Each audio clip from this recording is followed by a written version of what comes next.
Today's World Insight. WHO declaration of a global pandemic, what it means and what happens next, in the words of the WHO spokesperson. And a Wuhan doctor who survived COVID-19 talks about coping with ICU life, and a ballerina's business struggles, how she survived outbreaks.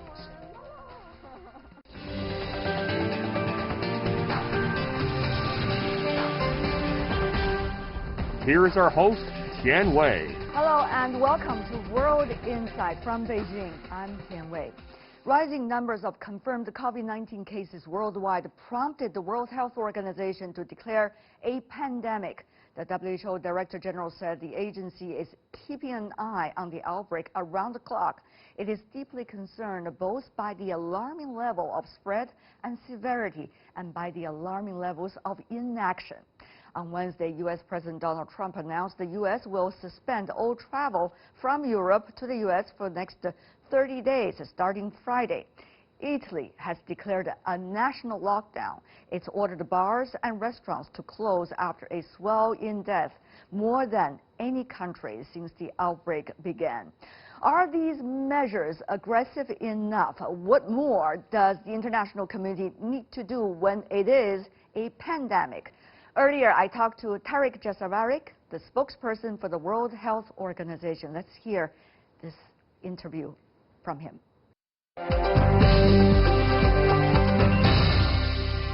For more on the COVID-19 pandemic, as announced by the WHO, joining us from Geneva is Tarik Jasarevic, spokesperson of the WHO, the World Health Organization. Mr. Jasarevic, welcome to our program. Thank you. I know you're extremely busy today because of this big announcement, but let me ask you about this. Why it took so long for WHO from a health emergency to a pandemic? Some have been blaming WHO for not reacting fast. Under international health regulations, and this is a document that has been agreed by all countries in the world, and this is a guiding document when it comes to global health security, there is only one category, and that's public health emergency of international concern. So this document, this status has been declared on January 30th. So that's the only category we have under IHR, and that's our highest level of alert. So WHO has declared global health emergency on January 30th. Yesterday, Director General simply described the situation as being pandemic.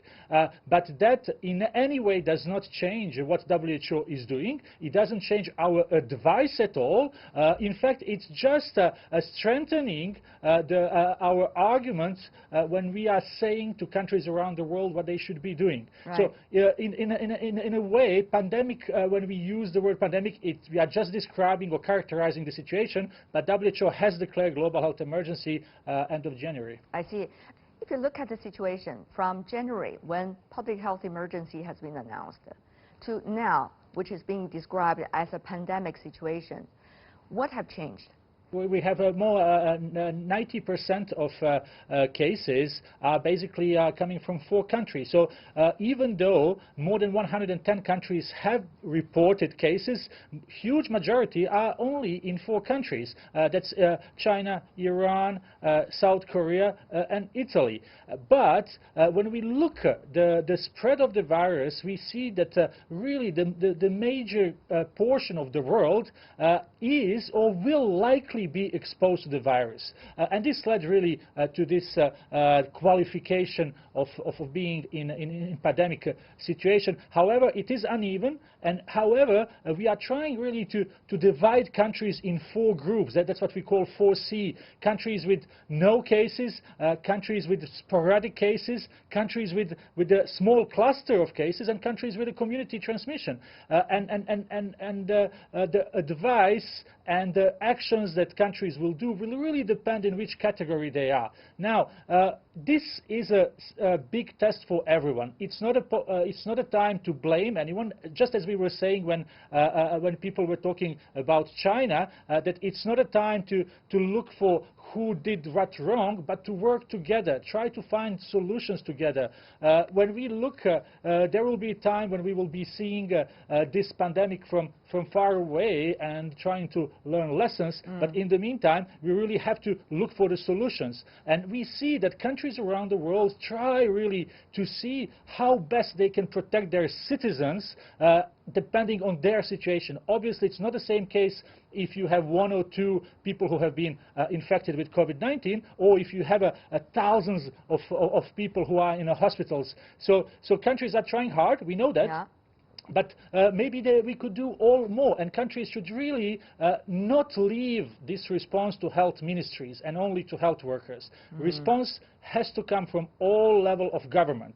And this is what we are trying to say, that health workers in any country in the world are risking their lives, their health, and often do not have enough of material, enough of training, and we need to help them. And population need to help in a way that they will adopt behavior that will reduce the risk, that they will go to hospitals when it's needed, and governments have to make measures that are proportional to the risk. What about the next layer? First, we don't really know what will happen next, and we prefer not to do predictions from our side, but rather to focus on solutions. And what we are saying to every country, please still do containment measures. It is much easier to deal when you have a few cases rather than you have thousands of cases. And when you have few cases, it is important to try to find the virus itself. Get the people who are sick, isolate them, provide them with a medical treatment, look who those close contacts are, make sure that they do not infect other people in case they got the virus. But we have seen what countries like China, South Korea or Singapore have done, and they have done very strong basic public health actions in terms of epidemiological surveillance, and that's basically finding people who are infected, testing them, treating them, looking for their close contacts. You may consider cancelling gatherings, but those measures have a social cost. It's disruptive to the social life.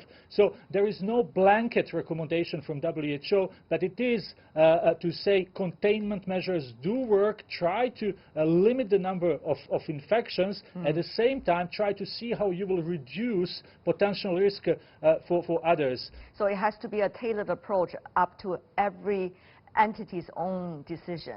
Now, how would you say should be the role of political leadership, economic leadership, societal leadership in terms of their support to get the public and also different places around the world onto the right track at this moment? This is already a very critical moment. Governments have to invest all the resources they have in protecting their population. Health systems obviously need to get to the level of readiness that they can quickly detect, treat, test everyone, and at the same time work in a strengthening health system so they can cope with a bigger number of cases. But we should not forget, population has a very important role to play. We cannot do this without any citizen really playing its part, first of all in adopting a behavior that will reduce the risk of infecting others. And that's basic hand hygiene. It is basically if person is sick, coughing, having a temperature and is in an area where virus is circulating, not to go out, not to take the train or plane, but to stay home for a couple of weeks and contact by phone. Last question, very briefly from you. From last time we were talking to one another, Dr. Jasarevic, to now, where is China? What China should do well next in order to make sure the quote-unquote containment can be successful eventually? You have heard the WHO in past weeks saying loudly to everyone that there is something to be learned from China. China put in place very strong public health measures that were certainly very difficult to live for people of Wuhan and other cities, but through those measures we were able to see declining number of new infections in China. And this basically shows to all of us that this pandemic can be controlled and can be fought against. So we should not give up. Now, obviously, it is important to keep strengthening health system. We never know how this virus can go. It's a new virus, and we have seen in the past with other diseases, with other outbreaks, that epidemiological curve can go up and down. You can have setbacks easily. And that can happen anywhere. Yeah. So it is important to remain ready to continue to do epidemiological surveillance and public health measures, and basically try to show that to others who are just starting to be in that situation where China was months ago. Okay. Tarek Jasavarik, spokesperson for the World Health Organization, thank you so much, sir, for taking your time out of your extremely busy schedule today. Really appreciate it.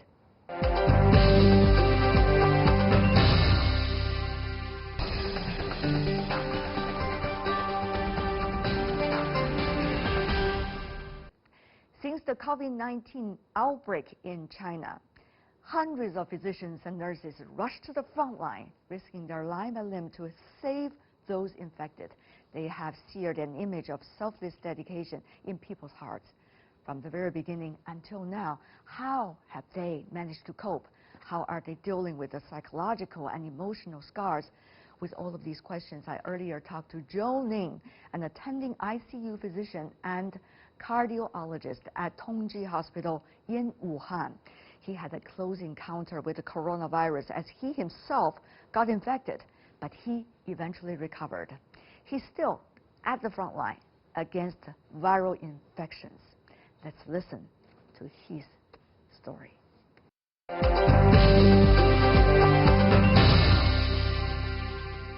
And I'm joined in Wuhan by Zhou Ning. He's a medical doctor at the cardiology section of Tongji Hospital based in Wuhan. He's now working in the ICU unit for the treating of COVID-19 patients. Dr. Zhou, good to see you. Good to see you. After so many weeks in the ICU unit, I'm sure this is a relatively good time for you because things seems to be getting better. Yes. As you know that ICU sometimes very terrible, you know. So many patients which is very, very severe and lying in the bed and somebody are very dying. Actually, I don't like this kind of work. Sometimes it makes you very desperate. Some patients dead, some patients survived, but in that case, you cannot do something to help them. So I would feel bad. But so far, we have saved some very severe patients. We have finished 3 patients with support of ECMO, and all of them are survived. So that's very good news for me, and I have some confidence to do more ECMO for the very severe patient. How many lives have you saved? Have you ever counted? I didn't count that. You know, in my ICU ward, we have 30 beds, and in the last month there are more than 6 patients who was treated in my ward. Actually, more than half died. So that's a very bad news. But very recently, more and more patients survived from the COVID-19 infection with the support of ECMO and the ventilator, especially for those young patients. Yeah. Is younger than 70s, they have a very high possibility to be saved. Yeah. So I guess at least we saved more than 20 patients in the ICU ward. Yes.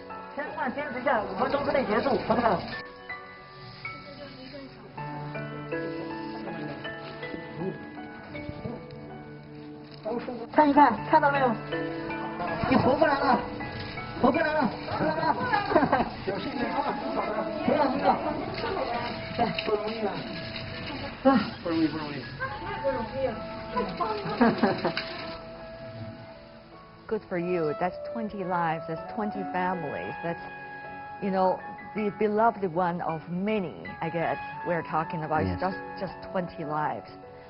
What is it like for you at the end of the day? I mean, after 18 hours work almost, going back to where you live. I haven't seen my son for over 2 months. So I need to isolate from the family to prevent they be infected by me. So sometimes I'm very tired, but there's still a lot of work need to be done by my teams. So I feel exhausted, but we need to cheer up to do more work. I will tell myself and tell my team members that we need to work because patients are still waiting for us. And more lives need to be saved by us. So that's that's a strength from inside. That's how we can be cheered up. We don't work for money. We don't work for the other things. We work for lives. That's how we work. That's why we work. Yeah. Thank you for sharing that. It's very important. That's strong enough. Actually, that's the strongest words. We work for lives. Yeah. Doctor, if I could, yes. Dr. Zhou, if I could, another thing about you is, in fact, you were infected. It's not like you were only a doctor or just playing the role of a doctor. You were also playing the role of a patient, a self-healed patient, and a doctor, yes. all at the same time. So tell me more about that part yes. of your story. How did you know you were infected? What was it like from the very beginning of the rescuing work to the time when you noticed that you were probably being infected? In the very beginning, that's January 17th, I have a patient who come to see me with a very fast heart rate. We call it a tachycardia. So the heart rate is over 250. That's very dangerous for him. So fast, if the heart rate is so fast, that will kill him. So we did that surgery in January 19, and the surgery is very successful, and he recovered from the tachycardia, and the heart rate is normal. So in January 21, he was discharged. Before the dischargement, he told my nurses, and he said, I had a fever. I had a cough recently, and I just came back. I was lived very close to the Wuhan market. So I was nervous, because in that stage, the COVID-19 is already outbroken in Wuhan. I canceled his discharge and did a chest CT scan for him. He has no symptoms at that time, so I let him go home, and I told him never have a very close contact with your family members and your friends and your colleagues. Just stay home until you have no symptoms, and for another 2 weeks. At that night, I have a very high body temperature, and I test my body temperature is 38.9. I was very nervous at that time. I think I might be infected by that patient. I sleep in bed and call my friends and tell him what I faced. So I did some tests, including the blood test, and get some advices from the experts. But I think the most important thing is not to confirm, but also to confirm that you cannot spread this virus to your family members. When did you tell them that you were sick? After I know that I have a fever, and I call them that I have a fever, I have very close contact with a patient who is highly suspected to be infected by COVID-19. At that time we don't call it COVID-19, we call it unknown pneumonia. So, and I tell them never come close to me, and always close my room doors. So that's the only thing I can do to prevent them to be infected by me. Later, you move on to stay in another apartment of yours in Wuhan and try to self-quarantine, if I understand right. Dr. Zhou, I mean, for anyone who has been infected with COVID-19, it's important to get support and help, but you try to survive on your own in a way with your professional knowledge. How did you do it? I don't think that my experience can be shared by everyone. I have a lot of friends who's very good at the treatment of respiratory disease. I call them and get some advices from them. It's not a very severe condition, so I can take up by myself. After you recovered, yes, absolutely, yes. You have to go through also a quarantine time. So how did you try to adjust yourself to eventually jump again back into the ICU unit? After 2 weeks quarantine time, my chest X-ray and my chest CT scan are both normal, and my virus test is negative. I was so happy, I was so happy that at that time, and I can go back to work. So I think that's February 8th, and in February 10th, I went to the Tongji Hospital and worked in the ICU at that time. What was it like for you? Because earlier, before you were sick, you were working in the cardiovascular department. After you recovered, you were sent to the ICU unit to take care of life and death issue every day after you yourself faced the possibility of life and death. So what about that change of roles? Because I have some very special experience, I have a very high possibility to be infected by the COVID-19 before. So maybe I have some very different thinking about this infectious disease from the other colleagues. But even I was infected, I was very mild. So that's very different from the patient in the ICU ward. They are very sick. But I think I can understand them more. They are all struggled with us against the virus. We should say thank you to these patients because they fight against the virus with their bodies. And we learn a lot from this patient, and all the human can learn a lot for the experience they fight against the virus. We get some data. We get a lot of data from them, and we can collect a lot of experience and lessons from this patient. Protecting the professionals are extremely important, particularly at a time of crisis.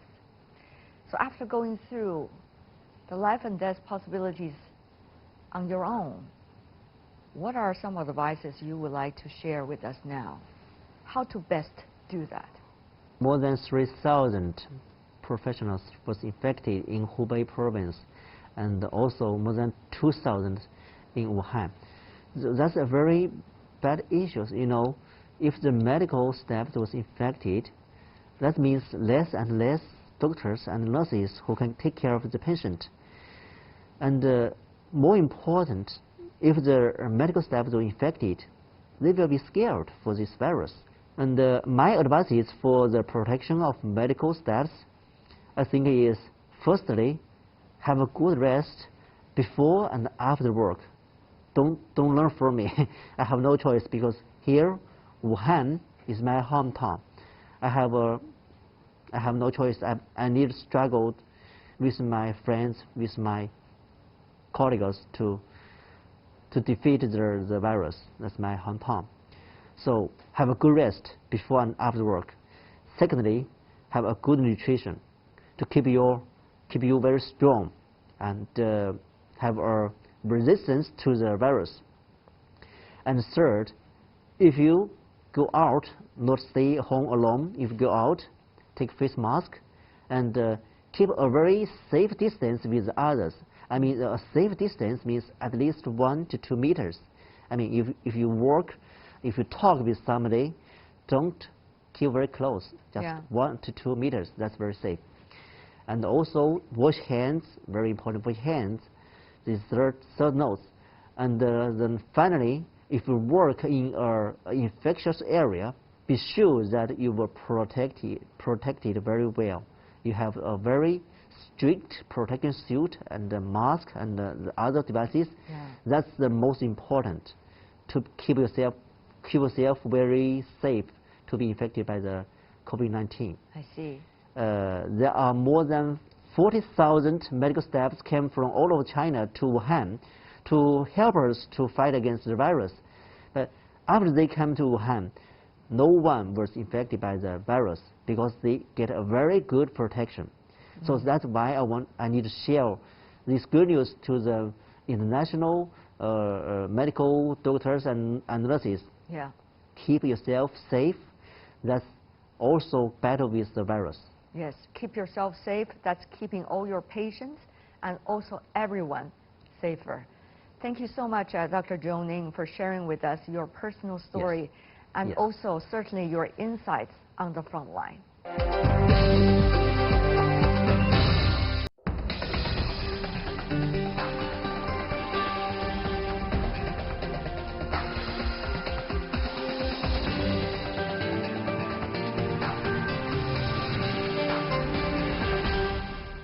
Welcome back.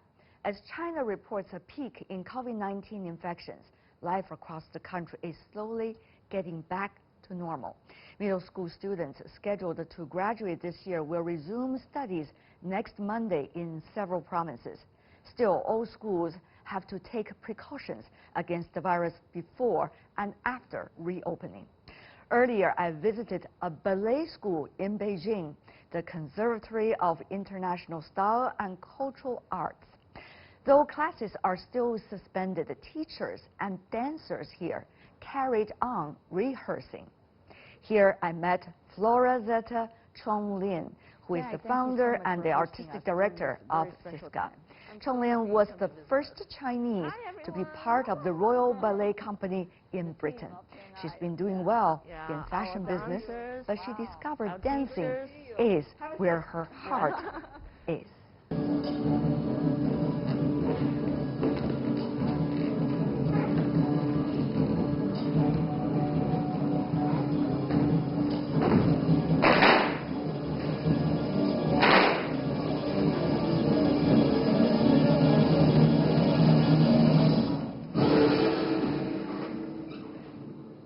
Our choreographer, Dr. Johan. Dr. Johan, how are you doing? Very good, thank you. How did you decide to stay? What we are doing here is incredibly exciting, and it feels like we are giving something important to children, to society in terms of making art. Wonderful, wonderful. And what about for all of you? And this is Wendy, teacher Wendy and dancer Wendy. She just gave birth to a baby. You don't look like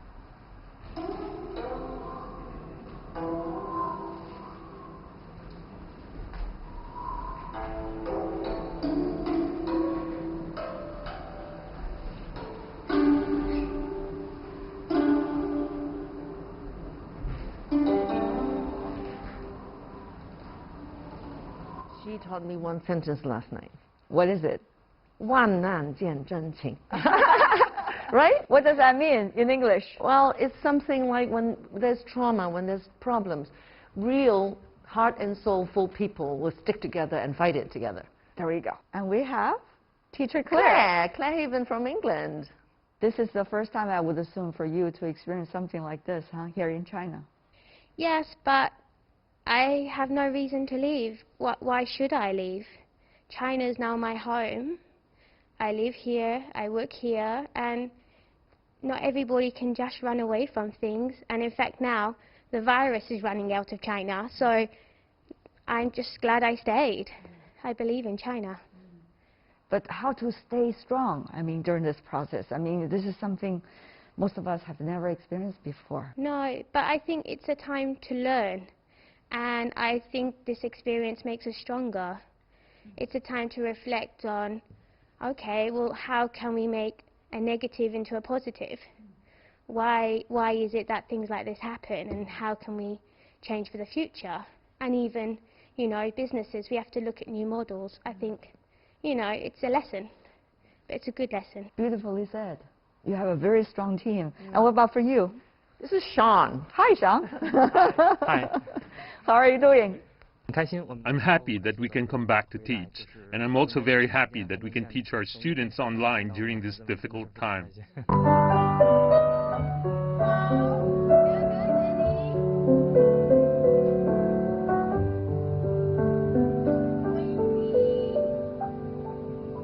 Tell me about your school. I mean, your school is having 700 students, but now at a very difficult time when everybody go home and quarantine.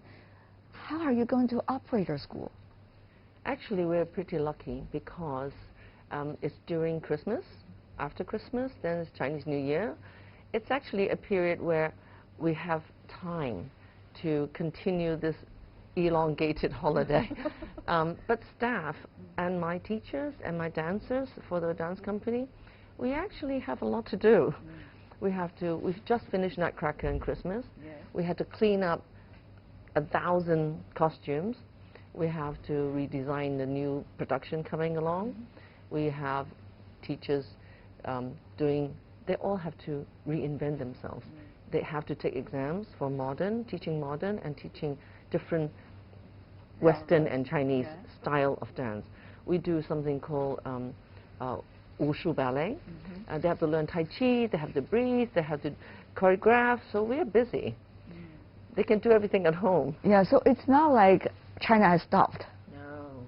So it's actually a time when everybody is trying to re-streamline themselves. I mean, these parents have to take care of their children because the children cannot go to school. And it's not just 1 week, but rather likely to be 2 to 3 months. Yes. So, but these people also have to work from time to time, even though they have temporary home quarantine. So how do you see, how nervous are they? How do you communicate with them? Yeah, I can see the age group between teens, like 18 to maybe 30. These young teenage to parents, young parents, they've never experienced anything. Everything has been really good. So they are panicking. It's the children, they don't know. They just think, oh, don't have to go to school. Yay. But the older generation, I think, it's okay. It's a calm situation, and we just have to work together. Now look how great this is, so quick that everyone just keeping clean. I've never seen China so clean. I've never seen toilets clean. So it's a good lesson. Sometimes it's a blessing in disguise. To see the silver lining of the cloud, of course. Yeah. But, you know, tell me, how are you going to conduct your classes? I mean, for ballet dancers to learn, it's important to have the teacher facing the students, and it's almost learning by practicing. So how does that work? It's a new thing because it's a very physical, and I have to see the students. Yes. This is the first time we put everything online, because we started calling each other, messaging each other, and they said, well, Lao Shi, I'm doing this, can you show me? I said, I'll take a picture and then I'll show you. And then I took a video, and gradually I said, well, why don't we just start online? Yeah, can you hold it? Yeah, and then try to let go. Let go. Yes, practice like that. Yeah? Fancy is tiring. Sophia, try the other leg. And some of my brave teachers came back against all odds, because my teacher, you will see, she just had a baby. Her baby is so small, but she came back because she said, let's fight this together. We come back, I have to teach the kids.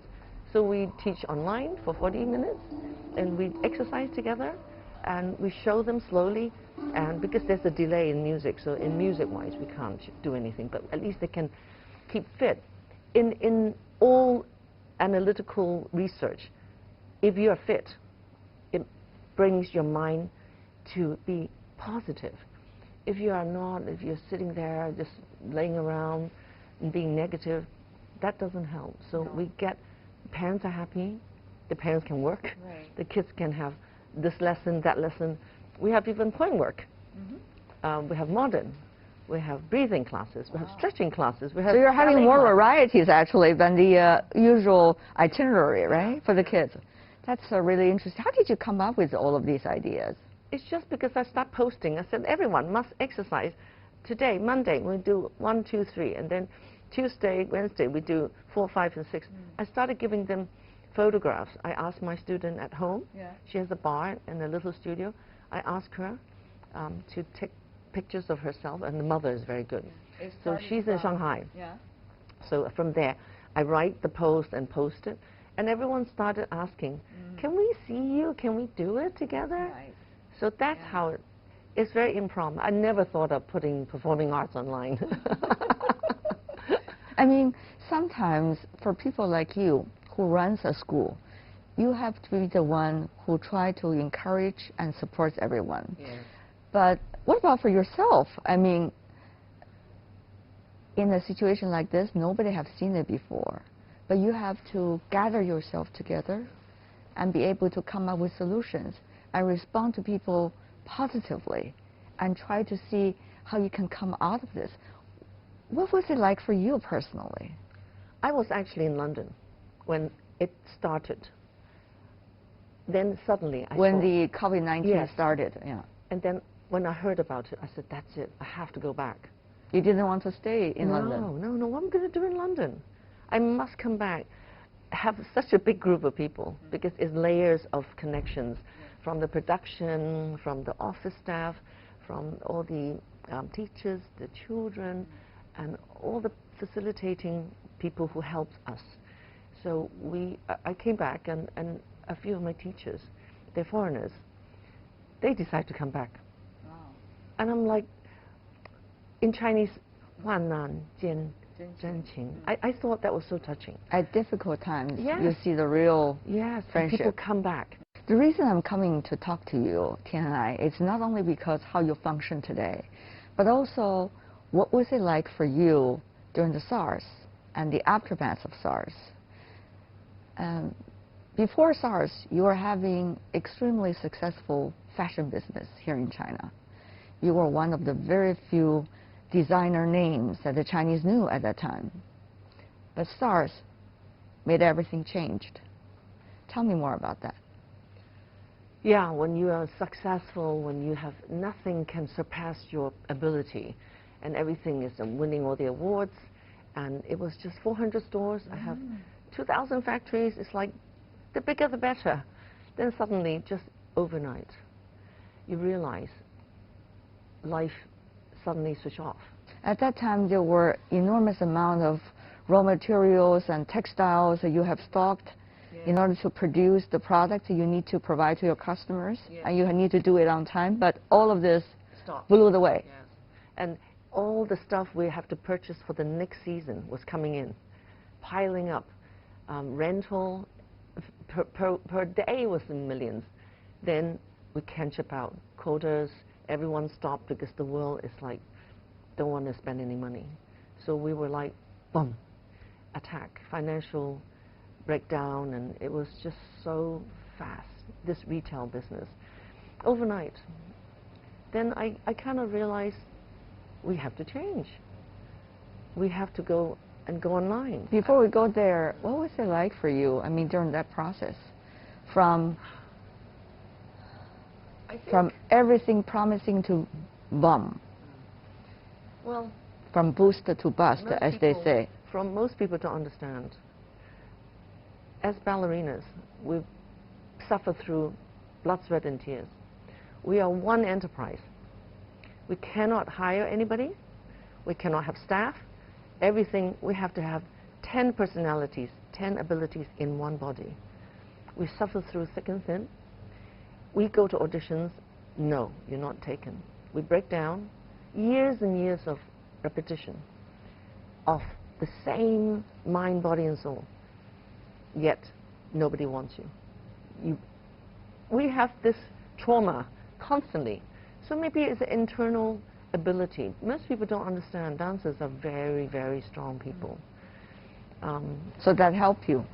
I think so. I think my strength, my family comes from South America, my father. It was in South America, Jim Jones, mass suicide, a religious cult. Whole family had to leave. Then, of course, there's a lot of different, in England, we were living near central London. There was the Belfast bombing in London all the time. There's been different traumas. So I think that gave me a lot of, and my father's a politician. And he always tell me, it will pass. Everything will pass. So many trauma in the world. I mean, look at this year, from the Australian fires to Brexit. Now it's like everyone exit. It's like a China exit. So, c'est la vie. I always think, can't take ourselves too seriously. We just have to make the most of this change. And since I've been in China, I honestly been very lucky because I have gotten to understand the Chinese way of thousands of years of Taoism, Confucianism, reading a lot about their beliefs. I always feel there's a reason. I think you try to bring all the positive energy within yourself, assemble them strongly together and be able to support you and try to push that energy also to the others around you. This is amazing, Tianai. But by the way, you know, you have to support your staff. Yes. Of course, the classes are continuing, but still would not be in the scale that they used to be. So this is a business we're talking about. And your teachers, as excellent dancers as they are, they need to have salaries. How are you trying to deal with the realities on a daily basis? Yes, I've always had this plan that my staff who has been with me longer than 4 or 5 years, and they all have been with me for like 10 years. So I accumulate a month every year for them. So we're using that, and they will not have any, they will not suffer unless they decided to go back to the country and never come back. And we can only deal with whatever we have.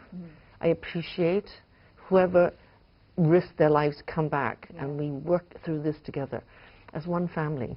And it's, I was talking about it yesterday with my staff, that they are magnanimous. These two, magnanimous, and then my 2 Western teachers, who doesn't want to go back to Sweden, who doesn't want to go back to England. And they kept on saying, China is the best place. In the beginning, it wasn't. We see every country shutting us out. But then, today, every Western person coming back, they have to go into quarantine. So, because we have been healed near to the end when everyone's starting. So I think it's a blessing in disguise.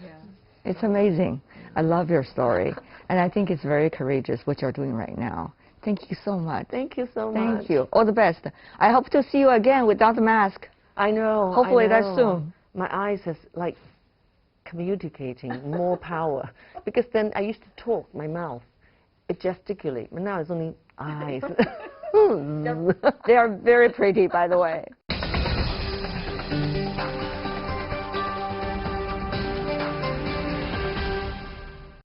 A beautiful story from a ballet school in Beijing.